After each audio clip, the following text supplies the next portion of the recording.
નમસ્કાર, પ્રણામ મિત્રો, જય માતાજી, જય શ્રી કૃષ્ણ. મિત્રો, આજે આ ત્રીજો એપિસોડ છે. તમે પહેલા બે આગળ સાંભળ્યા અને આ ત્રીજો છે. તો પહેલા ન સાંભળ્યા હોય તો પહેલા સાંભળી લેજો, પછી આ સાંભળો એટલે તમને મજા આવે. તો ચાલો શરૂ કરીએ આજનો એપિસોડ. અવિનાશને વરસાદની મોસમ ખાસ પસંદ નહોતી, પણ આજે તે પણ વરસાદની પ્રેમભરી વર્ષામાં પોતાની જતા રોકી ના શક્યો, અથવા કેમ કહીએ કે નિયતિ પાસે જતા રોકી ના શક્યો. નિયતિ તો આજે વરસાદમાં ઘેલી બની ગઈ હતી. નાના બાળકને મનપસંદ વસ્તુ આપી દો ને, જેમ બાળક ખુશ થાય એમ આજે નિયતિ પણ વરસાદના સાથથી ખુશખુશાલ હતી. અવિનાશ તેને ઊભો રહી બસ નિહાળતો હતો. નિયતિનું ધ્યાન અવિનાશ તરફ પડતા તે બોલી, વરસાદ માણવાની વસ્તુ છે. આમ વરસાદમાં આવીને ઊભા રહીશો તો કોઈ આનંદ નહીં મળે.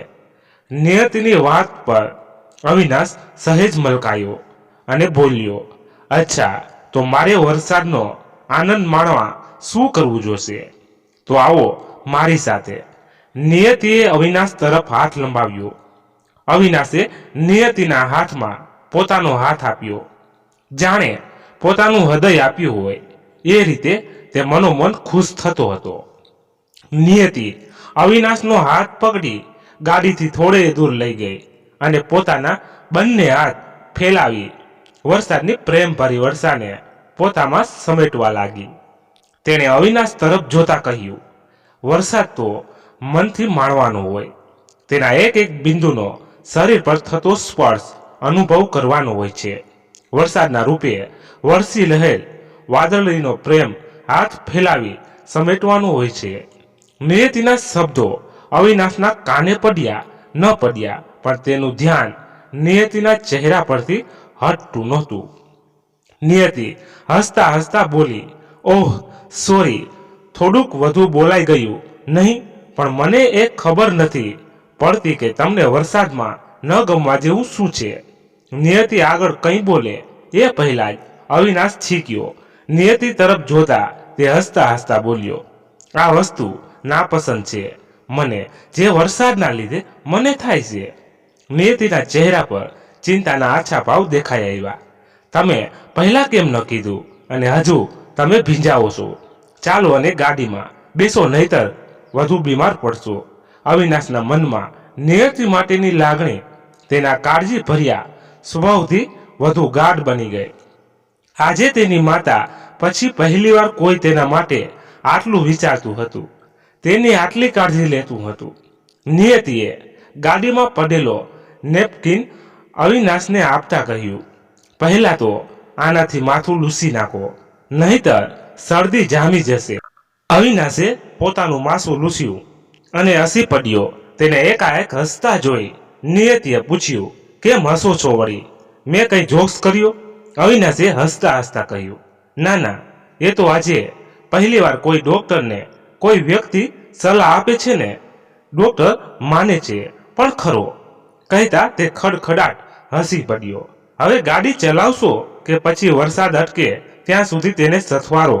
નિયતિ મોઢું બગાડતા બોલી. અવિનાશ એ ગાડી ચાલુ કરી અને નિયતિના ઘરના રસ્તા તરફ ગાડી મારી મૂકી.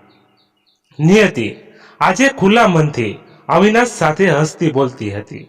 અવિનાશે પહેલો વ્યક્તિ હતો જેની સાથે નિયતિ આટલી ખુલ્લીને હસતી બોલતી હતી.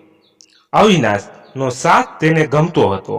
તેનો સાથ હોય ત્યારે તે આસપાસની સઘળી ચિંતા ભૂલી બસ તેની ખુશીમાં ખોવાઈ જાય છે. પણ આ દરેક વાતને સમજવા તેનું મન હજુ સમક્ષ નહોતું. તેના મનમાં રહેલી કૂણી લાગણીઓ ને હજુ તે સમજી નહોતી. અવિનાશે ગાડીને બ્રેક મારી અને નિયતિને કહ્યું, લ્યો, તમારું ઘર આવી ગયું.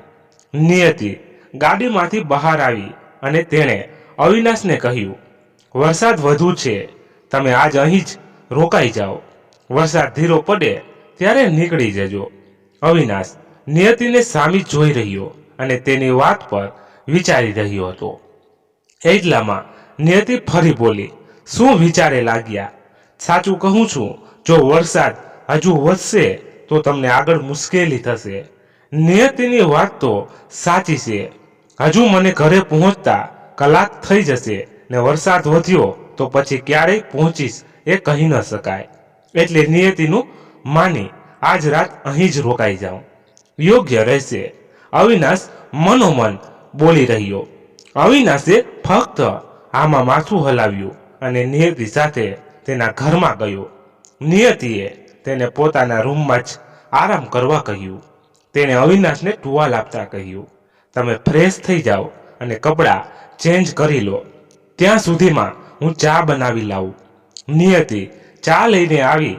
તેણે અવિનાશ તરફ જોતા કહ્યું, આ શું, હજુ તમે ચેન્જ નથી કર્યું? પણ મારી પાસે આ એક જ કપડાં છે જે હું પહેરીને આવ્યો છું એટલે. અવિનાશ બોલી રહ્યો, ઓહ હા, આઈ એમ સોરી, હું તો ભૂલી જ ગઈ હતી, હું હમણાં આવી. નિયતિ બોલી રહી.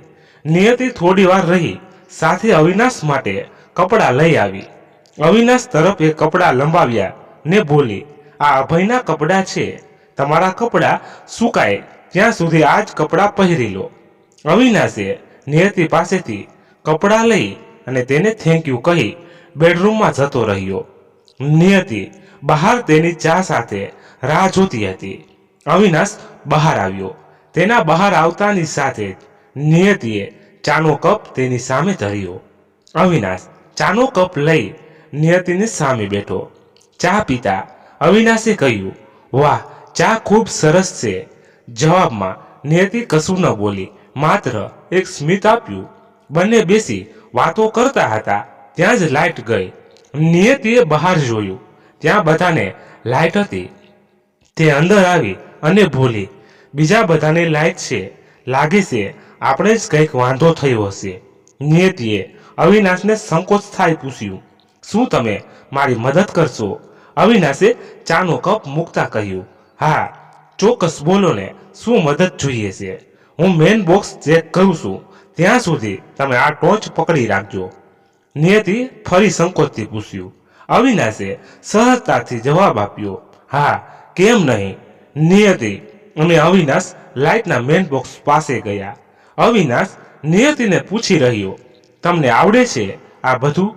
નિયતિ હસતા હસતા બોલી, હા, ઘરે કોઈ ન હોય ત્યારે હું જાતે જ મેન બોક્સ ખોલી ચેક કરી લઉં છું. નિયતિએ ટેબલ પર ચડી મેન બોક્સ ખોલ્યું જોયું. તેમાંના એક ફ્યુઝ ઢીલો પડી ગયો હતો.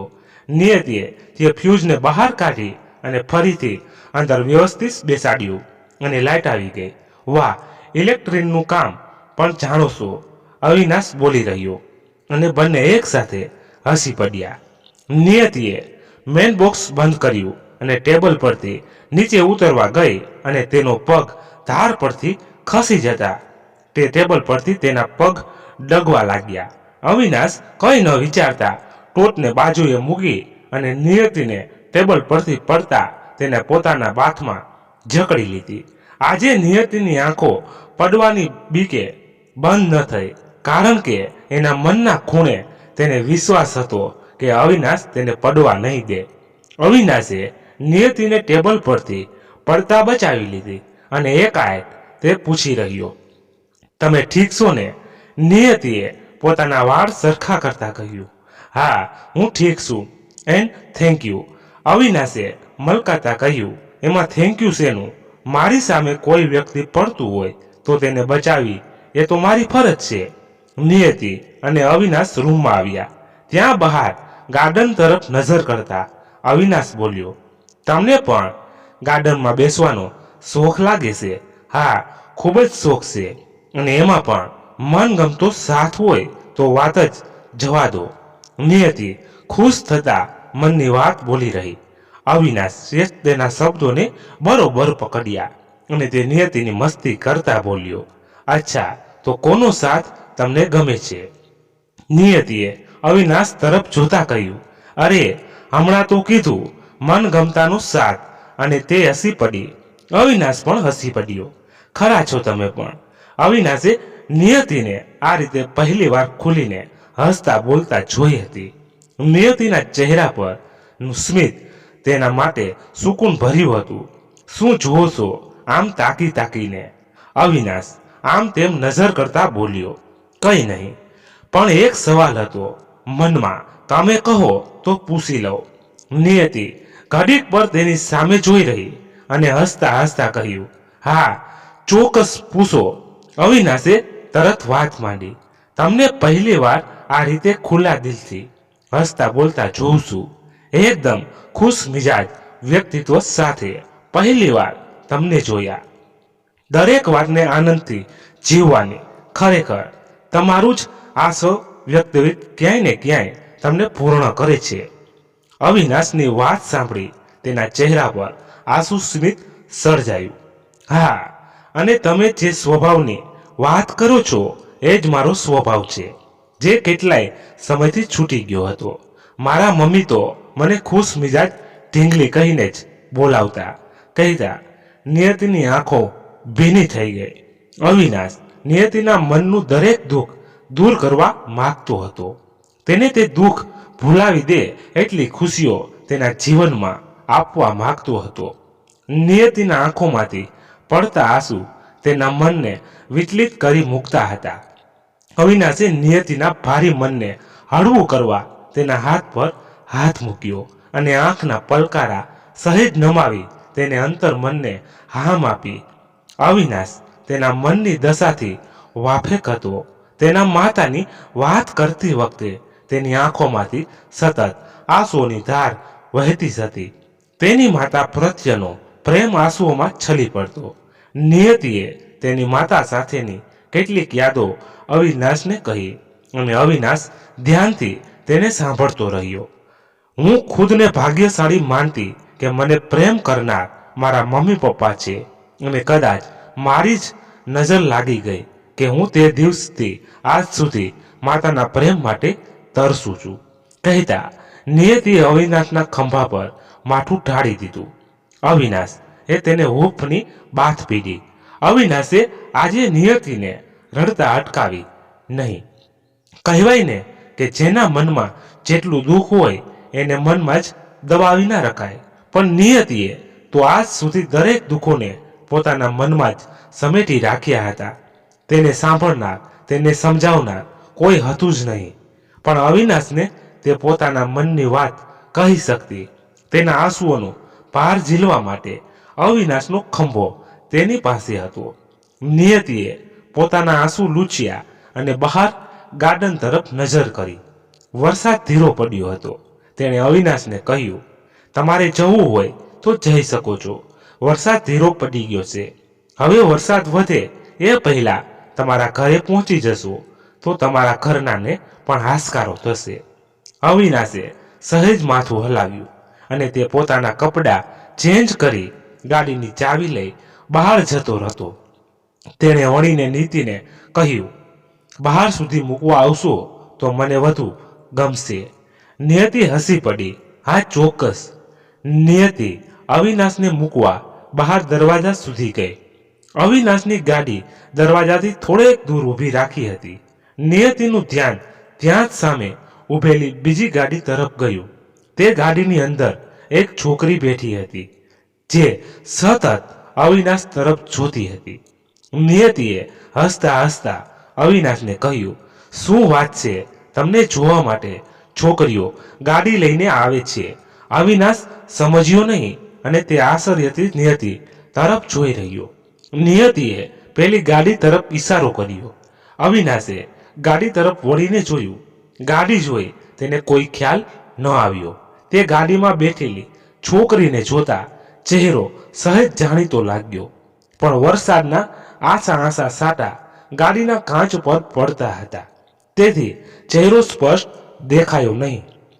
તે છોકરીએ અવિનાશને જોતા ગાડીનો કાચ ખોલ્યો અને ગાડીમાંથી બૂમ પડે આવી તે છોકરી ગાડીમાંથી બહાર આવી અને અવિનાશ તરફ આગળ વધી રહી હતી.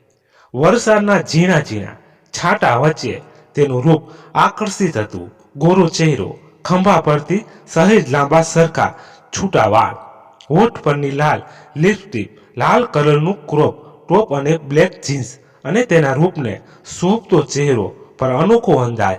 તેના અવાજથી અવિનાશ તેને ઓળખી ગયો અને તે છોકરી આવી સીધી અવિનાશને ગળે વળગી પડી.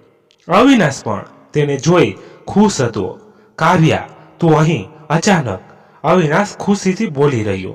કેમ, ચક્કર ખાઈ ગયો ને મને અહીં જોઈને? કાવ્યાએ તેના વાળને હવામાં લહેરાવતા પોતાના અંદાજમાં કહ્યું, 1 મિનિટ, પણ તું અહીં કેવી રીતે આવી? આઈ મીન, હું અહીં જ છું એ તને કઈ રીતે ખબર પડી? અવિનાશે જાણવાની ઈચ્છાએ પૂછી રહ્યો. યસ, એ હું તને કહું, હું તો તને સરપ્રાઈઝ આપવા એરપોર્ટથી સીધી હોસ્પિટલ પહોંચી હતી, પણ ત્યાં જઈ ખબર પડી કે તું થોડી વાર પહેલા જ ત્યાંથી નીકળી ગયો. અને મને પ્રશાંતે કહ્યું કે વરસાદના લીધે તું આ રસ્તા પરથી જ ઘરે જાય છે. તો હું પણ આવી ગઈ પાછળ એન્ડ મેં અહીં તારી ગાડી ઊભેલી જોઈ. મને થયું તું ક્યાંક મુશ્કેલીમાં ફસાઈ ગયો હશે અને હું આગળ કશું વિચારું એ પહેલા જ તું આવી ગયો. બસ, કેટલું બોલે છે? અવિનાશ તેની મસ્તી કરતા બોલી રહ્યો. કાવ્યાએ અવિનાશ તરફ મોઢું મલકાવ્યું અને કહ્યું, મારે હજુ અંકલ આંટીને પણ મળવું છે, તો જઈએ? કહેતા તે અવિનાશનો હાથ પકડી ખેંચી લઈ ગઈ અને નિયતિ બસ ઊભા બધું જોતી રહી ગઈ. આજે પહેલી વાર તેના મનમાં અવિનાશ સાથે કોઈ બીજી છોકરીને જોઈ બેચેની થઈ હતી. કાવ્યાએ અવિનાશના હાથમાંથી ગાડીની ચાવી ખેંચી અને તેના ડ્રાઈવરને આપતા કહ્યું, તે ગાડી લઈ તમે ઘરે પહોંચો. આ ગાડીમાં હું અને અવિનાશ જઈશું. અવિનાશનું ધ્યાન કાવ્યાની વાતોમાં જ અટવાઈ ગયું હતું, તેથી તેને જતા નિયતિનો ખ્યાલ પણ ન આવ્યો. નિયતિનું મન આજે વધુ બેચેન થતું હતું. તેને મન અવિનાશને કાવ્યા વિશે જ વિચારતું હતું. જે રીતે બંને મળ્યા એ પરથી તો લાગતું હતું કે તે બંને એકબીજાને ઘણા સમયથી ઓળખે છે અને ઘણા સમય પછી મળી રહ્યા છે. તો શું કાવ્યા એ અવિનાશની? તો મનોમન વિચારતી હતી અને બીજી પડે મનોમન બોલી રહી હતી, હા તો એ જે હોય એનાથી મને શું? મારું મન શા માટે આટલું બેચેન થઈ રહ્યું છે?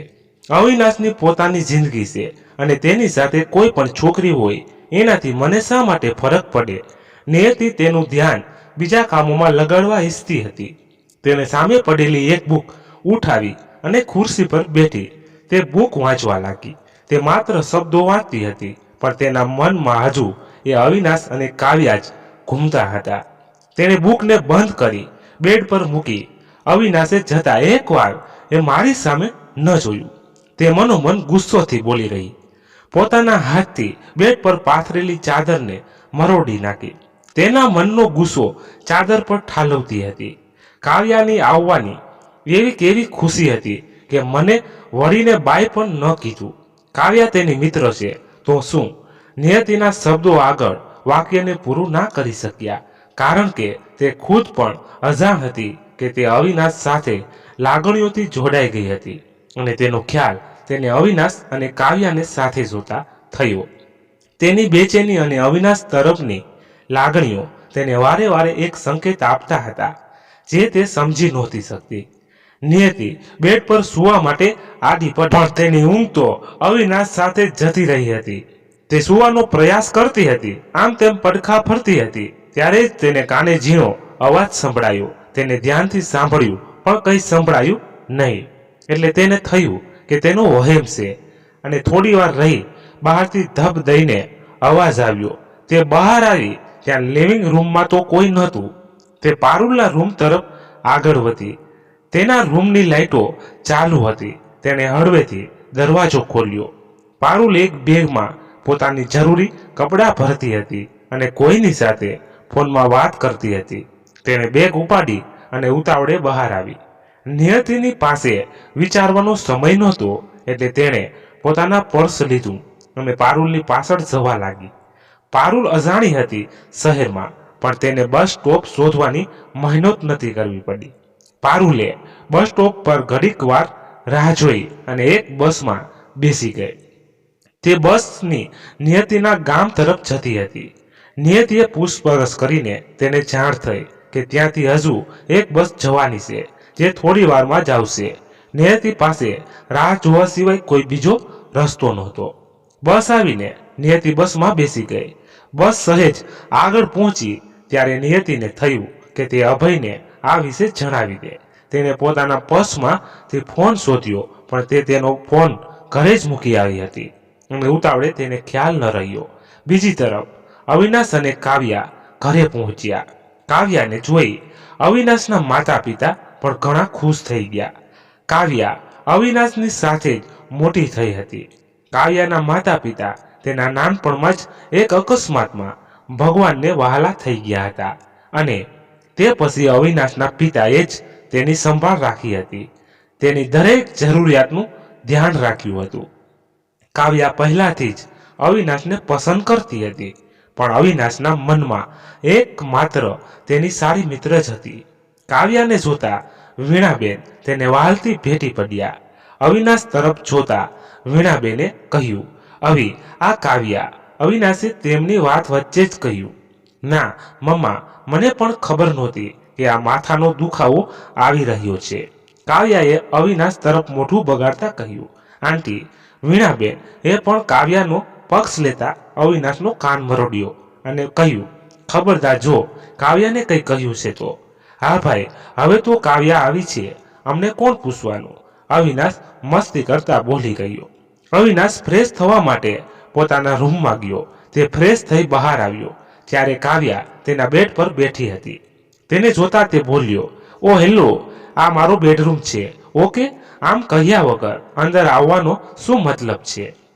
કાવ્યા પણ મસ્તીના મૂડમાં હતી. તે ઊભી થઈ અવિનાશ તરફ આગળ વધી અને તેની તરફ મલકાવતા કહ્યું, કેમ તારા બેડરૂમમાં હું ન આવી શકું? આવી, તને ખબર છે ને હું તને કેટલો પ્રેમ કરું છું. કાવ્યાના મોઢે વાત સાંભળી અવિનાશ ગંભીર થઈ ગયો ને કાવ્યાને કહી રહ્યો, આ શું બોલે છે કાવ્યા? આઈ મીન, આ કેવી રીતે શક્ય છે? અવિનાશની વાત સાંભળતા કાવ્યા ખડખડાટ હસવા. કાવ્યાને હસતી જોઈ અવિનાશ તેની તરફ અવાચક બની જોઈ રહ્યો. અવી, રિલેક્સ, હું મજાક કરી રહી હતી. ઓહ માય ગોડ, તારું મોઢું જોવા જેવું હતું, કહેતા તે વધુ જોર જોરથી હસવા લાગી. અવિનાશને હાશકારો થયો. મને કોઈ પ્રેમ કઈ રીતે કરી શકે? અને હું કોઈને પણ પ્રેમ કરવાનું વિચારી ના શકું, કારણ કે હું નિયતિનો જ છું અને નિયતિ મારા માટે જ બની છે. તે મનોમન બોલી રહ્યો ત્યાં તેને ખ્યાલ આવ્યો કે તેણે કાવ્યાની હાજરીમાં નિયતિ તરફ નજર સુધા નહોતી કરી. તેને ખોટું તો નહીં લાગ્યું હોય ને? તેને ફોન કરી જોઉં, પણ તેના તો નંબર જ મારી પાસે નથી. અવિનાશ મનોમન વિચલિત થઈ બોલી રહ્યો. અવિનાશને બેધ્યાન જોઈ કાવ્યાએ તેનું ધ્યાન ખેંચતા કહ્યું, આ તું વારે વારે કર્યા ખોવાઈ જાશો. ક્યાંક તને ભૂલવાની બીમારી તો નથી થઈ ને? અને એટલે જ તારે વારે વારે બધું યાદ કરવું પડે છે.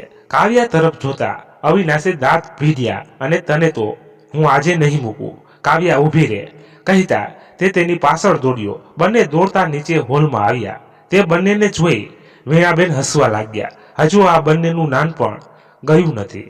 અવિનાશના પિતા હસતા હસતા બોલી રહ્યા. નિયતિ વિચારતી હતી, પારુલમાં અત્યારે ક્યાં જતા હશે અને કોની સાથે ફોનમાં વાતો કરતા હતા, અને ગામ જવાનું થયું પણ કોઈને કીધા વગર શા માટે જઈ રહ્યા છે? મારા સવાલોનો જવાબ તો હવે ગામ પહોંચીને જ મળશે અને ત્યાંથી અભયને પણ જાણ કરી દઈશ. નિયતિ બારીની બહાર જોતી બેઠી હતી.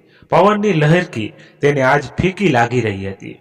તેના મનમાં અવિનાશ કાવ્યાને લઈને તુફાન તો હતું જ. હવે પારુલનું આમ કોઈને કીધા વિના જતું રહેવું. તેણે એક રહસ્ય સર્જ્યું હતું. તે બસ જલ્દીથી ગામ પહોંચવા માંગતી હતી અને પારુલના આ વર્તન પાછળ શું કારણ જાણવા ઈચ્છતી હતી. અવિનાશ નિયતિને કોન્ટેક્ટ કરવા ઈચ્છતો હતો, પણ કઈ રીતે તેને સમજાતું નહોતું. તેણે વિચાર્યું કે હવે કાલે સવારે જ તે નિયતિને મળી બધું સંભાળી લેશે. તે નિયતિ સાથે વીતેલા આજના પળો બંધ આંખોમાં ફરી જીવતો હતો. સવાર પડીને અવિનાશ સભ્ય કરતા વહેલો તૈયાર થઈ ગયો અને હોસ્પિટલ જવા નીકળ્યો. તેણે આડકતરી રીતે અભયને નિયતિ વિશે પૂછ્યું, પણ નિયતિ હોસ્પિટલ હજુ નથી આવી એ વાત પરથી તેનું મન વધુ વિચલિત બની ગયું. તેને થયું કે નક્કી નિયતિને ગઈકાલ વાતનું ખોટું લાગ્યું, જેથી તે આજે હજુ સુધી હોસ્પિટલ નથી પહોંચી. નિયતિના મનમાં ચાલી રહેલા વિચારોના વંટોળનો અંત આવ્યો જ્યારે બસ ગામ પાસે આવી ઊભી રહી. નિયતિને રાત્રે કોઈ સાધન મળે એમ નહોતું, એટલે તેણે જાજી વાર ન વિચારતા આગળ પગલાં માંડ્યા. રાત્રિના અંધકારમાં તે દરેક નાના રસ્તાઓ કાપતી આગળ વધી રહી હતી. દરેક ડગલા સાથે મનમાં એક ઉચાટતો ખરોચ અને એક ઈચ્છા છે, બસ જલ્દી ઘરે પહોંચી જાઓ. નિયતિ ઘરે પહોંચી, પણ મનમાં પ્રશ્ન થયો કે ઘરની અંદર જાઉં કઈ રીતે. તે ઘરની નજીક પહોંચી. ઘરની અંદરથી મોટેથી બોલવાનો અવાજ ઘરના આંગણા સુધી સંભળાતો હતો. નિયતિ દરવાજા પાસે જઈને ઊભી રહી. જોગાનું શોખ દરવાજો અટકાવેલો હતો. નિયતિના મનને આસ્કારો થયો. તે દબાતા પગલે ઘરમાં ગઈ. તે અવાજની દિશા તરફ આગળ વધી. પારુલ તેના રૂમમાં હતી અને કરશનભાઈ પહેલેથી જ ત્યાં તેની રાહ જોઈ બેઠા હતા. પારુલ અને કરશનભાઈને જોઈ નિયતિ ત્યાં જ રૂમ બહાર ઊભી રહી ગઈ. બંનેનો અવાજ સ્પષ્ટ તેના કાને પડતો હતો. હવે આ એક જમીન મારા નામે થઈ છે, તો પછી બાકીની જમીન કેમ નહીં? કરશનભાઈ ગાડીની ચાવી ફેરવતા બોલી રહ્યા. પારુલ, તમારો મગજ ઠેકાણે છે કે નહીં? એક જમીન ના કાગળ તમારા નામે શું થઈ ગયા? ત્યાં તો પોતાને રાજા સમજી બેઠા. તમે શું સમજો છો કે તમારા હુકમ પર બીજા પર જમીનના કાગળો તમને સોંપી દઈશ? કરશનભાઈ, રાજો તો હું છું જ, અને શતરંજનો રાજા. જ્યાં તારા વિરુદ્ધની બધી મોહર મારી પાસે છે. બસ તને ખુલ્લી પાડવાની જ રાહ છે, અને તું સમજદાર છે, એટલે એ મોહરોને ખુલ્લી પાડતા અટકાવવા તું બનતા પ્રયાસો કરીશ. કહેતા જ તે જોર જોરથી હસવા લાગ્યો. પારુલ, મારી બાજીને બગાડીશ? હા, શું સબૂત છે તારી પાસે મારા વિરુદ્ધ? અને મનોહર તારી વાત પર ક્યારેય ભરોસો કરશે જ નહીં. મનોહરની નજરોમાં મારું સ્થાન બનાવવા મેં ઘણી મહેનત કરી છે. તેની નજરો સામે પરાણે તેના બાળકોને પ્રેમથી લાડ લડાવ્યા છે. મનોહરની નજરોમાં ખુદને સારી માં સાબિત કરવા તેના બાળકોને ના ઈશ્વા પણ હૈયે રાખ્યા છે. પારુલની વાત સાંભળી નિયતિના આંખોમાંથી આંસુ સરી પડ્યા. તેના મનમાં આજે સળંગ ખાલીપો છવાઈ ગયો હતો. કરશનભાઈ, હું બરોબર જાણું છું કે તે ક્યારેય નિયતિ, અભય કે કુણાલને પોતાના માન્યા જ નથી. તું માતા બનીને આવી હતી આ ઘરમાં, પણ છતાં તે બાળકોનું નાનપણ માતાની મમતા પામ્યા વિના જ મોટું થઈ ગયું. આ દરેક વાત સાંભળી નિયતિથી રહેવાયું નહીં, અને તે ગુસ્સામાં બોલી રહી. વાહ કરશન કાકા, વાહ! મોટા ભાઈને નાના ભાઈ તરીકે ખૂબ સારી ભેટ આપી તમે, અને પારુલમાં એ પણ તેમાં તમારો ખૂબ સારો સાથ આપ્યો. કહેતા નિયતિ રૂમમાં આવીને કરશનભાઈ અને પારુલ સામે ઊભી રહી ગઈ. નિયતિને આ રીતે અચાનક જોઈ બંનેની સ્થિતિ કાપો તો લોહી ના નીકળે એવી થઈ ગઈ હતી. નિયતિને જોઈ કરશનભાઈએ મધુર વાણીએ કહ્યું, અરે નિયતિ બેટા, તું અહીં? હા, હું અહીં. અને રહેવા દો ને કાકા, આ બેટા શબ્દ હવે તમારા મોઢેથી સારો નથી લાગતો. નિયતિ ગુસ્સાથી બોલી રહી. નિયતિ, કરશનભાઈ આગળ કંઈ બોલે એ પહેલા જ નિયતિએ તેને ચૂપ કરાવી દીધા. બસ કાકા, હવે બધું એક શબ્દ નહીં. હું કંઈ નાની નથી કે તમારી મીઠી વાણીમાં આવી જાઉં. બધું જાણું છું. કઈ રીતે તમે પપ્પા સાથે ભાઈ હોવાનો માત્ર દેખાવો જ કર્યો છે, અને ભાઈ બનીને તેના જીવના વેરી બન્યા છો, અને એ પણ જમીનના ટુકડા માટે. સાચું જ કહે છે લોકો, એક જમીનના ટુકડા અને મુઠ્ઠીભર ધન માટે તો ભાઈ ભાઈનો વેરી બની બેસે છે. આજ સુધી સાંભળ્યું હતું, પણ આજે તો સગી આંખે જોઈ પણ લીધું. આજે તો તમને કાકા કહેતા પણ શરમ આવે છે. મેં વિચાર્યું એ નહોતું કે જેને હું આટલું માન આદર આપું છું એ જ કાકા મારા પરિવાર સાથે વિશ્વાસઘાત કરશે.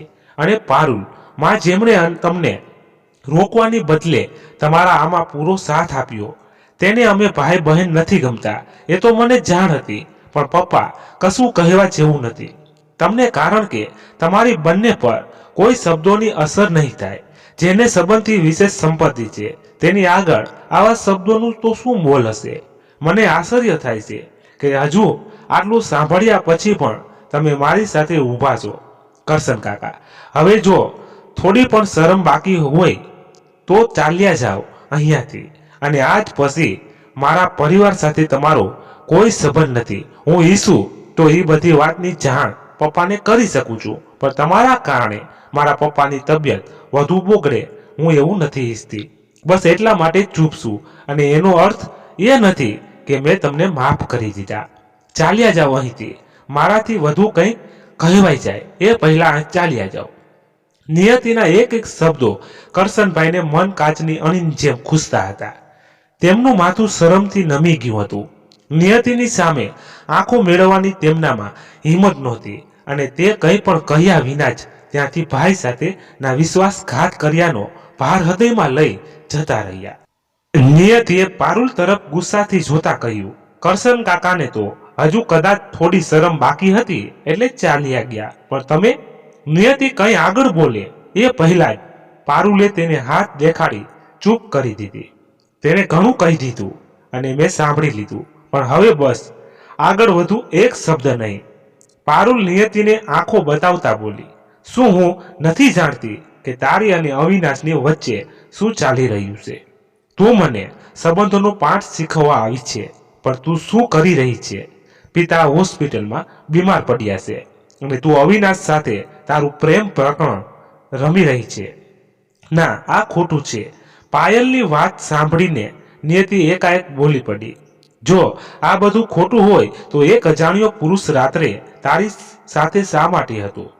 પારુલ બોલી રહી, એ રાતે તે મને માત્ર ઘર સુધી મૂકવા આવ્યા હતા. બસ.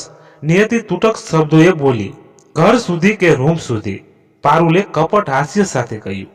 પારુલમાં નિયતિ જોરથી બોલી રહી, કેમ, શું થયું? વાત મનમાં કાચની જેમ ખૂંચીને, હવે તું જ કહે. જો આ વાત તારા મનને એટલી ખૂંચતી હોય તો જ્યારે આ વાત તારા પપ્પાને ખબર પડશે ત્યારે? તેની લાટકી અજાણ્યા પુરુષ સાથે. પારુલ બોલી રહી, બસ બસ બસ કરો. નિયતિના કાન આડે હાથ દેતા બોલી, એક અજાણ્યો પુરુષ તારી સાથે અડધી રાત્રે હોય એનો અર્થ શું થાય, અને સમાજ એને કેવી નજરે જોવે એ તને ખબર નથી, અને જેવું તું કહે એવું કંઈ જ નથી. તો એ અજાણ્યા વ્યક્તિને ઘરે લાવ્યાની વાત તે મને કેમ ના જણાવી? પારુલ બોલી રહી, ડોક્ટર અવિનાશ મને મૂકવા માટે ઘરે આવ્યા હતા. એ વાતથી જાણ અભયને હતી, અને તમને દરેકની વાત જાણ કરવી એ જરૂરી નથી. નિયતિ ગુસ્સાથી બોલી, વાત તો માત્ર ઘર સુધી મૂકવાની થઈ હતી, તો પછી ઘરમાં, અને એ પણ તારા રૂમમાં શા માટે લઈ આવી હતી? અને અજાણ્યા વ્યક્તિ સાથે આટલો ગાઢ સંબંધ કે એના ખભે માથું ઢાળી બેઠી હતી. પારુલ શબ્દોના પ્રહાર કરતી બોલી, બસ હવે એક શબ્દ આગળ ના બોલશો. તમે મારા પિતાને પત્ની છો એ માટે હું ચૂપ છું, કારણ કે મા શબ્દનું અપમાન તો તમે પહેલા જ કરી ચૂક્યા છો. મમતાનો સાગર તો તમે પહેલા જ ઝેર કરી ચૂક્યા છો. મારા જીવનમાં દખલગીરી કરવાનો તમને કોઈ અધિકાર નથી. એ અધિકારના માટે તમે ક્યારને યોગ્ય નહોતા કે નથી. અને રહી વાત મારી, તો હું ખુદને સંભાળી શકું છું. મારી સીમાની હદ હું બરોબર જાણું છું, અને એ સીમાને ઓળંગી હું મારા પિતાના માનને કે કલંકિત ક્યારેય નહીં કરું. નિયતિ આટલું બોલ્યાની સાથે જ રૂમમાંથી બહાર નીકળી અને આંગણામાં ખુલ્લી હવામાં આવી બેસી ગઈ. નિયતિ બહાર આવી હિંડોળા પર બેઠી. તે ક્યાંય સુધી બસ ચૂપચાપ બેઠી રહી, પણ તેની આંખોમાંથી વહેતા આંસુથી તેને મનની વ્યથા સ્પષ્ટ વળતાતી હતી. શું ખરેખર મેં મારા પિતાના માનને ઠેસ પહોંચાડી છે? મારી દીકરી તરીકેની જવાબદારીઓને નિભાવવામાં હું નિષ્ફળ રહી. અવિનાશ તરફનો ઢોળાવ મારી જવાબદારીની આડે આવ્યો. સાચું જ કહ્યું ને પારુલમાએ. ડોક્ટર અવિનાશ કોણ છે મારી માટે?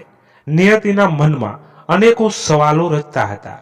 નિયતિ તેના મનની મૂંઝવણ કોઈને કહી શકે એમ નહોતી, અથવા એમ જ કહેવાય કે તેની પાસે કોઈ એવું હતું જ નહીં કે જે તે મનની વાત કરી શકે. ત્યાં જ અંદર લિવિંગ રૂમમાંથી ફોનની ઘંટડી રણકી. નિયતિ ઊભી થઈ અને ફોન રિસીવ કરવા લિવિંગ તરફ આગળ વધી.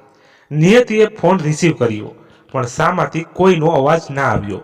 કદાચ રોંગ નંબર હશે એમ સમજી નિયતિએ ફોન મૂક્યો અને પોતાના રૂમ તરફ જતી હતી. ત્યાં જ તેને અભયનો ખ્યાલ આવ્યો. હું અહીં છું એની જાણ કોઈને નથી, અને આ બધી વાતો માં તો હું અભયને જાણ કરવાનું ભૂલી જ ગઈ. નિયતિએ અભયના ફોન પર કોલ કર્યો, પરંતુ મનમાં એક ભય હતો કે જો અભય કહેશે કે તે શા માટે આમ કોઈને કહ્યા વગર ગામ આવી તો તેનો શું જવાબ આપશે. અભયે ફોન ઉપાડ્યો. ઘરના નંબર પરથી ફોન આવેલો જોઈ તે ઘડી પર વિચારમાં પડી ગયો. સામેથી જાણીતો અવાજ કાને પડ્યો. નિયતિ. અભય, હું નિયતિ. અભય, દીદી, તમે અને આ ઘરનો નંબર પરથી તમે ફોન કર્યો એટલે તમે? નિયતિ. હા અભય, હું ગામ આવી છું. શા માટે એ ના પૂછીશ? કદાચ હું તને એનો જવાબ અત્યારે ફોન પર નહીં આપી શકું. બસ હું ઠીક છું અને કાલે સવારે જ હું અહીંથી નીકળું છું. અને હા, પપ્પાની તબિયત કેમ છે? અભય. પપ્પાની તબિયતમાં પહેલા કરતા ઘણો સુધાર છે. દીદી, આ વાત કહેવા જ મેં તમને કોલ કર્યો હતો, પણ તમે કોલ રિસીવ ન કર્યો. નિયતિ. હા, મારો ફોન જલ્દીમાં ત્યાં જ રહી ગયો. તું ચિંતા ન કરીશ, હું કાલ સાંજ સુધીમાં ત્યાં પહોંચી જઈશ. અભય. ઠીક છે દીદી. અભય સાથે વાત કરી નિયતિના મનને થોડી હળવાશ લાગતી હતી. તે પોતાના રૂમમાં જઈ બેડ પર આડી પડી, પણ આંખોમાં તો નીંદરનું નામ નહોતું. બસ તેના કાનમાં તે જ પારુલના કહેલા કડવા વેણ ગુંજતા હતા. બીજા દિવસે સવારે નિયતિ શહેર જવા નીકળી. તે ક્યારેક આ રીતે ક્યાંય જવા માટે એકલી નીકળતી ન હતી, એટલે તેના મનમાં ભય હેઠો નહોતો બેસતો. તે પૂછપરછ કરી અને શહેર જવા બસમાં બેઠી. બારી પાસેની બેઠક લીધી. પવનની દરેક લહેરકી તેને આણે અવિનાશની યાદ આપતી જતી હતી. તે અવિનાશની સામે કઈ રીતે જશે અને તેની લાગણીઓ અવિનાશ માટે કઈ રીતે રોકશે તે સવાલોથી મનોમન મૂંઝાતી હતી. બસ ઊભી રહી. નિયતિ ચમકી ઉઠી અને આમ તેમ જોઈ તે સ્ટોપ પર ઉતરી ગઈ. તે પહેલા ઘર જવાને બદલે હોસ્પિટલ જઈ પહોંચી. હોસ્પિટલમાં તેના પિતાની તબિયતમાં સુધારો થઈ રહ્યો છે તે સાંભળી તે પોતાના પિતાને મળવા જવા માટે રોકી ન શકી. તે ઉતાવળા પગલે આગળ વધવા લાગી. ત્યાં જ તે ડોક્ટર અવિનાશ સાથે અથડાઈ, પણ તેણે અવિનાશને જોઈને પણ બેધ્યાનપણું કરી આગળ જતી રહી. અવિનાશ નિયતિના આ સ્વભાવને સમજી ના શક્યો. તે હજુ સમજતો હતો કે નિયતિ હજુ તેનાથી નારાજ છે, કારણ કે તે કાવ્યની આવવાની ખુશીમાં તેને નિયતિ સામે જતા જતા નજર સુધાર નહોતી કરી. નિયતિ તેના પિતા પાસે આવીને બેઠી, પણ તેના મનમાં તો થતું હતું કે આજે તેના પિતાને વળગી પોતાના મનમાં રહેલા સવાલો અને એ સવાલોથી ઊભી થઈ રહેલી બધી જ મૂંઝવણને આંસુઓની આડે વાવી દે. નિયતિને ચૂપચાપ બેસેલી જોઈ તેના પિતાએ તેના માથે હાથ રાખતા ઈશારાથી પૂછ્યું, બધું ઠીક છે ને? નિયતિએ પણ નાનકડા સ્મિત સાથે હાથે માથું હલાવ્યું અને ત્યાંથી બહાર નીકળી ગઈ. નિયતિનું આ રીતે ગુમસુમ ઉદાસ થઈને રહેવું અભયને જરા પણ ન ગમ્યું, એટલે તે નિયતિની પાસે આવી બેસી ગયો અને નિયતિ પાસેથી સાચી હકીકત જાણવાનો પ્રયત્ન કરવા લાગ્યો. પણ નિયતિ આ વિશે તેને જણાવીને તેને દુઃખી કરવા નહોતી માંગતી. તેથી તેણે કરશનભાઈ અને પારુલ વચ્ચે થયેલ વાતો વિશે કશું જ કહ્યું નહીં. એ પછી બનેલ ઘટના વિશે તેણે અભયને અણસાર સુધા ન આવવા દીધો. અભય. દીદી, તમે શા માટે ચિંતા કરો છો? જે થવાનું હતું એ થઈ ગયું, અને એ વિશે વિચારી મન દુઃખી કરવાનો શું ફાયદો છે? તમે જાજુ ન વિચારશો, અને હવે તો પપ્પાની તબિયત પણ ઘણી સારી થઈ ગઈ છે. નિયતિએ આમાં માથું હલાવ્યું. અભય, હું પાસેના ગાર્ડન જઈ થોડી વાર ત્યાં એકલી રહેવા માંગુ છું. ત્યાંની ખુલ્લી હવામાં થોડી વાર ખુદ સાથે સમય વિતાવવા માંગુ છું. અભય. હા દીદી, એ ઠીક છે. તમે બહાર ખુલ્લી હવામાં આંટો મારી આવો, તમને ઠીક લાગશે. નિયતિ હોસ્પિટલ પાસેના ગાર્ડન તરફ જવા ત્યાંથી નીકળી. વચ્ચે અવિનાશની કેબિન આવતી હતી અને ત્યાં પાસે પહોંચ્યા જ નિયતિના પગ જાણે થંભી ગયા. અવિનાશની નજર નિયતિ પર પડી. તેણે નિયતિને રોકવા અવાજ કર્યો, પણ તે વધુ આગળ કંઈ બોલે એ પહેલા જ નિયતિ ત્યાંથી ચાલી ગઈ. અવિનાશ પણ તેની પાછળ ગયો. તે મનોમન વિચારતો હતો કે આજે નિયતિના મનમાંથી દરેક થયેલ ગેરસમજને હું દૂર કરી દઈશ. નિયતિ ગાર્ડનમાં આવી એકાદ જગ્યાએ બેસી તેણે ખુલ્લી હવામાં એક ઊંડો શ્વાસ લીધો અને આંખો મીચી અને આંખોમાં સમાવેલી રાખેલા આંસુઓ વહી પડ્યા. એટલામાં જ તેણે તેના ખંભા પર કોઈનો હાથ અનુભવ્યો. તે એકદમથી બેઠી થઈ ગઈ. અવિનાશ, રિલેક્સ. નિયતિ, હું છું. અવિનાશ. અવિનાશને જોઈ પારુલના કહેલા દરેક વેણ તેના કાનમાં ગુંજવા લાગ્યા. તે અવિનાશ સામેથી નજર ફેરવી ત્યાંથી ચાલવા લાગી. તેને જતા જોઈ અવિનાશે તેનો હાથ પકડી લીધો અને તેની સામે આવી ઊભો રહી ગયો. અવિનાશ કંઈ કહે એ પહેલા જ નિયતિ ગુસ્સાથી બોલી રહી, મારો હાથ છોડો. મેં કીધું મારો હાથ છોડો. નિયતિને આ રીતે ગુસ્સે જોઈ અવિનાશે તેનો હાથ છોડી દીધો અને તેની આંખોમાં રહેલા ગુસ્સાનું કારણ જાણવાની કોશિશ કરતો હતો. નિયતિ, શું થયું છે? તને કેમ આ રીતે વર્તે છે? જાણે તું મને ઓળખતી જ ન હોય. મારી પાસે તમારા સવાલોનો ના જવાબ દેવા માટે સમય નથી. મારે ઘરે જવામાં મોડું થાય છે. નિયતિએ અવિનાશની વાતો પર ધ્યાન ન આપ્યું અને આટલું ગઈ તે સડસડાટ ત્યાંથી નીકળી ગઈ.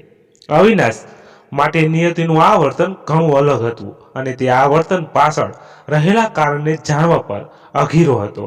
તે જ્યાં સુધી નિયતિને જાણતો હતો ત્યાં સુધી નિયતિ ક્યારેય આવું વર્તન ન કરે તે વિચારતો હતો કે નક્કી નિયતિ કોઈ મુશ્કેલી અથવા મૂંઝવણમાં હશે જે તે કોઈને જણાવવા નથી માંગતી. પણ હું તે જાણીને જ રહીશ અને હું આજે જ સાંજે નિયતિના ઘરે જઈશ.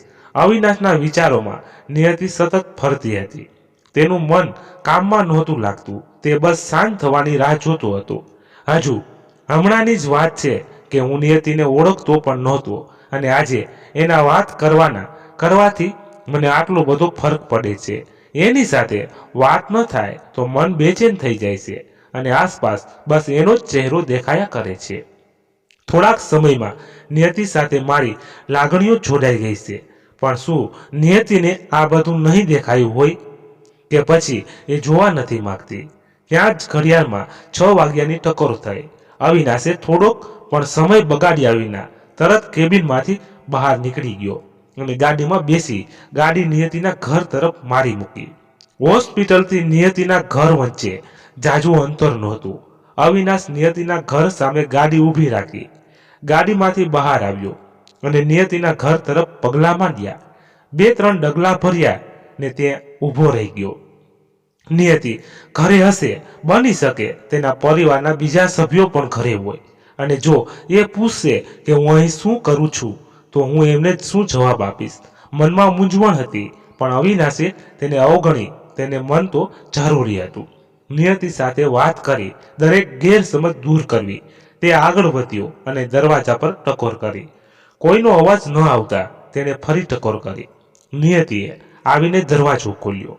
અવિનાશને દરવાજા પર ઊભેલો જોઈ તેને આશ્ચર્ય થયું. તે બોલવા માટે શબ્દો સમેટી ન શકી. અવિનાશ જ વાતની શરૂઆત કરતા બોલ્યો, અંદર આવવા નહીં કહે. આ સાંભળી નિયતિ તેની તરફ જોઈ રહી અને પાપડનો પલકારા કરી તેને અંદર આવવા કહ્યું. અવિનાશ અંદર આવી લિવિંગ રૂમમાં બેઠો. નિયતિએ આડી વાત કર્યા વિના અવિનાશને સીધો જ સવાલ કર્યો, અહીં આવવાનું કોઈ ખાસ કારણ? કેમ કોઈ કારણ હોય તો જ હું અહીં આવી શકું છું. નિયતિ, કારણ વગર કોઈના ઘરે જવું એ સારું ન લાગે. એટલે થયું કોઈ કારણસર આવ્યા હશો. અવિનાશ, હા આવ્યો છું તો કારણસર જ. પણ આ કારણ કહેતા પહેલા મારી એક શરત છે. અવિનાશ નિયતિની નજીક જતા બોલ્યો. નિયતિ શરત નિયતિ પાછળ ખસતા બોલી. અવિનાશ, હા, અને જો તું એ શરત માને તો હું તને એ કારણ જણાવીશ. બોલ, મારી શરત મંજૂર છે? નિયતિ, પહેલા તો શરત શું છે એ મને ખબર નથી અને બીજું હું તમારી કોઈ શરત પૂરી કરવાની નથી. તમારે જે કહેવું હોય એ કહી શકો છો. અવિનાશ, ઠીક છે, તો પછી હું પણ તને કારણ જણાવ્યા વિના જ અહીંથી જતો રહીશ. આટલું કહી અવિનાશ બહારની તરફ જવા આગળ વધ્યો. અવિનાશને આ રીતે જતા જોઈ નિયતિને સારું ન લાગ્યું.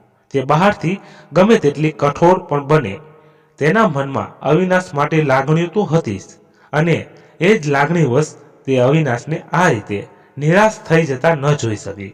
નિયતિ, શું શરત છે તમારી? નિયતિની વાત સાંભળી અવિનાશ મનોમન ખીલી ઉઠ્યો. પોતાની લાગણીઓ પર અંકુશ રાખતી તે બોલ્યો, તારા હાથની એક ગરમ ચા પીવડાવીશ. અવિનાશની વાત સાંભળી નિયતિ તેની તરફ જોઈ રહી. ચા આ સરસ છે તમારી અવિનાશ, કેમ ના હોઈ શકે? અરે તું ચા સરસ બનાવે છે અને તારા ઘરે આવ્યો છું તો હું તારા હાથેથી બનાવેલી ચા પીવાનું મોકું કેમ જતો કરું? અવિનાશ ગમત ભર્યા સ્મિત સાથે કહ્યું. નિયતિ ઠીક છે, તમે બેસો, હું હમણાં ચા બનાવીને લાવી.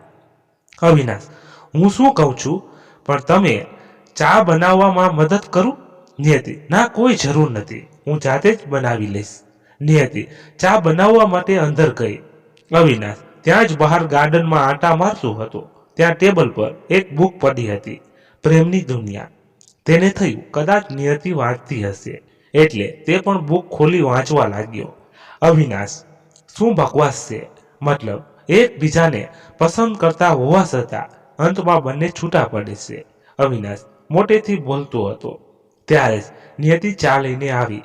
તેણે ચાનો કપ ટેબલ પર મૂક્યો અને અવિનાશના હાથમાંથી બુક લેતા કહ્યું, જો વાર્તાનો અંત વાંચવાથી તે અંત પહેલાની કહાણી ના જાણી શકાય.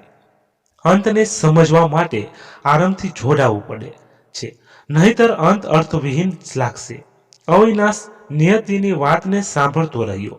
તારી વાતો પરથી એવું લાગે છે જાણે તે તારા મનમાં ઘણું બધું દુઃખ સમાવી રાખ્યું છે. નિયતિ મને સમજનાર હજુ કોઈ છે નહીં, જે મારા કહ્યા વગર મનની વાત જાણી શકે. એકલતામાં ખસેડાતા મનને ફરી ખુશીના અંજવાળા તરફ લઈ જનાર હજુ કોઈ મળ્યું નથી. એટલે જીવન તરફ મળેલ એ કડવી ભેટને મેં મારા મનની ચાર દિવાલમાં જ સાચવી રાખી છે. અવિનાશ નિયતિની વાત સાંભળી લાગણીશીલ થઈ ગયો. તેણે નિયતિનો હાથ પકડી તેની નજીક જતા કહ્યું, તો પછી શોધી લેને એવો કોઈ જે તને તારાથી વધુ સમજે, જે તારા દુઃખને પોતાનું માની તેને દૂર કરે. તારા હાથને જીવનમાં તારો સાથ તેની લાગણીઓ છળી પડે. તે પોતાના આંસુઓ છુપાવવા લાગી. અવિનાશે તેના હાથને રોકતા કહ્યું, વહીં જવા દે આ દુઃખને, વહીં જવા દે તારા મનમાં રહી એકલતાને. નિયતિ પોતાના હાથ મુકાવી અને ટેબલ પાસે આવી ઊભી રહી. નિયતિ તારી સાથેની દરેક મુલાકાત મારી માટે યાદગાર બની જાય છે. મુલાકાતની મીઠી યાદોમાં આખો દિવસ આનંદથી અને ખુશીથી વીતી જાય છે. નિયતિ મને તારો સાથ ગમવા લાગ્યો છે. તારી વાતો, તારી આંખો, તારું સ્મિત, મને તું ગમવા લાગીશો. તારાથી જોડાયેલ દરેક વસ્તુઓ મને ગમવા લાગી છે. તને પહેલી વાર જોઈ હતી ત્યારથી જ હું તારા સમણાઓ જોવા લાગ્યો, અને આ સમણાઓ સાચા થશે કે નહીં એ તો તું જ જણાવી શકે. અવિનાશ નિયતિની પાસે જઈ તેને ખંભેથી જકડતા બોલ્યો. નિયતિને જે વાતનો ભય હતો છેવટે એ જ થયું. અવિનાશના મનમાં તેની માટે લાગણીઓનું બીજ વિકસવા લાગ્યું હતું. તેને બધા પ્રયત્નો કર્યા અવિનાશથી દૂર રહેવાના, તેની સાથે વાત ન કરવાના, પણ કુદરત જ બંનેને સાથ લાવીને ઊભા રાખી દેતી હતી. અવિનાશને શું કહેવું નિયતિને એ જ સમજાતું નહોતું. તે અવિનાશનું દિલ તોડવા નહોતી માંગતી, કારણ કે અવિનાશને દુઃખ થશે એ કરતાં બે ગણું દુઃખ નિયતિને થશે. પણ તે મજબૂર હતી. તેણે અવિનાશને કોઈ જવાબ ન આપ્યો. બોલી તો માત્ર એટલું જ, ચા ઠંડી થઈ જશે, પી લ્યો. અવિનાશ આ મારા સવાલનો જવાબ નથી. નિયતિ તેણે જોરથી નિયતિનો હાથ પકડતા કહ્યું. નિયતિ મારો હાથ છોડો પ્લીઝ.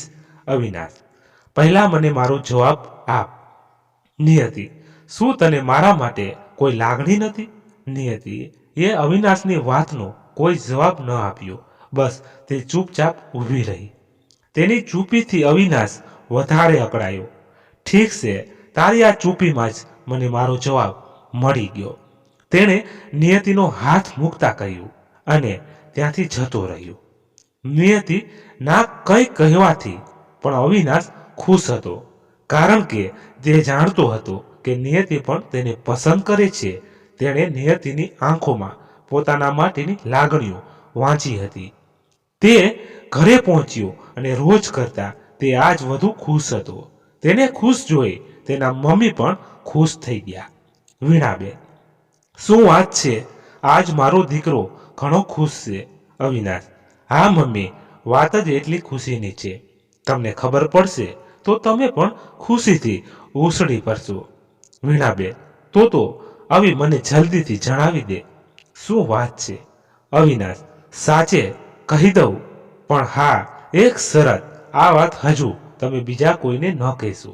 વીણાબેન, હા પ્રોમિસ, આ વાત તારી અને મારી વચ્ચે જ રહેશે. હવે જલ્દીથી બોલ. અવિનાશ, આઈ એમ ઇન લવ. મમ્મા, તેને મળીને એવું લાગ્યું કે બસ મને મારી સગળી ખુશીઓ મળી ગઈ. વીણાબેન, આવી તને ખબર નથી, આ વાત કહી તે મને કેટલી મોટી ખુશી આપી છે. વીણાબેન ખુશીથી બોલી રહ્યા. અવિનાશ, મને ખબર છે મમ્મા, એટલે જ તો આ વાત મેં સૌથી પહેલા તમને કહી. વીણાબેન, એ કોણ છે, ક્યાં રહે છે, એ તો કહે, જેણે મારા અવિના મનમાં પોતાની જગ્યા બનાવી લીધી. અવિનાશ, મમ્મા, સમય આવીએ બધું કહી દઈશ, પણ આ એટલું ચોક્કસ કહીશ કે તું એને મળીને બહુ ખુશ થઈ. અને પહેલી ક્યાં છે કાવ્યા? અવિનાશનું વાક્ય પૂરું થાય એ પહેલા જ કાવ્યા ત્યાં આવી પહોંચી. કાવ્યાને જોઈ અવિનાશ તેને ખુશીથી ભેટી પડ્યો. બંને એકબીજાને નાનપણથી જ ઓળખતા હતા, તેથી બંને વચ્ચે નાની મોટી મજાક મસ્કરી ચાલ્યા કરતી અને બંને એકબીજાની વાતોને માઠું પણ ન લાગતું. અવિનાશને કાવ્યા સાથે જોઈ વીણાબેને અંદાજો બાંધી લીધો કે અવિનાશ જેની વાત કરતો હતો એ કાવ્યા જ છે. બીજી તરફ અવિનાશના નિયતિના પ્રેમમાં ખોવાઈ ગયો. તે કાવ્ય સાથે હતો, પણ મનમાં તો નિયતિ જ હતી. મિત્રો, 3 એપિસોડ પૂર્ણ થયા, હજી આ વાર્તા પૂરી નથી થઈ, હજી તો જોરદાર થવાની છે. તો કાલે 4થો એપિસોડ સાંભળવાનું ભૂલતા નહીં. તો મિત્રો, લાઈક અને તમારા મિત્રો સાથે શેર જરૂરથી કરજો. ધન્યવાદ. ફરી મળીએ કાલે. જય માતાજી, જય દ્વારકાધીશ. હર હર મહાદેવ, મહાદેવ, મહાદેવ. જય શ્રી રામ, જય બજરંગ બલી.